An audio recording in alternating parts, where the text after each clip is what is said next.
सो पीजीसीईटी 2015 के अंदर पूछा गया क्वेश्चन, और ये क्वेश्चन कई बार रेलवे जयन एसएससी जयन में भी पूछा है। The sum of internal energy को किससे रिप्रेजेंट किया? U and the product of pressure and volume is known as. Question क्या कह रहा है? कह रहा है कि sum of internal energy U plus product of pressure and volume, P and V का product U plus P into V, ये किसकी वैल्यू होती है? ऑप्शन देखकर बताओ। ए कह रहा वर्क डन, बी कह रहा एंट्रोपी, सी कह रहा एंथैल्पी, डी कह रहा नन ऑफ दिस। फटाफट बताओ, 5 सेकंड में आपका आंसर आना चाहिए। यू प्लस पीवी क्या होता है? Work done. डब्ल्यू तो होता है पीवी, ये तो वर्क डन हो गया, तो ये तो होगा नहीं, वर्क डन गलत। एंट्रोपी डीएस, ये भी होगा नहीं, तो जो राइट आंसर होगा that is enthalpy. H equals to होता है यू प्लस पीवी।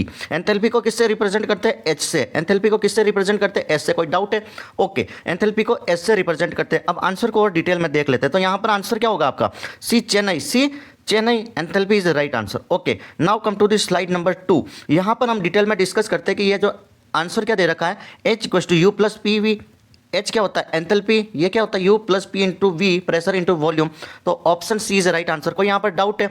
ओके, अब इंटरनल एनर्जी क्या होती है? Energy inside the system is called internal energy, U को बोलते हैं। प्रेशर इंटू वॉल्यूम, ये होता है work needed to make a space for the system. तो पी इंटू वी क्या होता है? दैट इज वर्क डन, ये मैंने पहले ही बता दिया।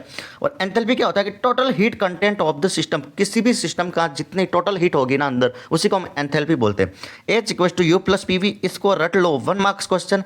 यही नहीं, कई कम से कम 10 से 12 एग्जाम में पूछा गया। Thank you so much. Channel पर नए हो तो लाइक से सब्सक्राइब जरूर करें।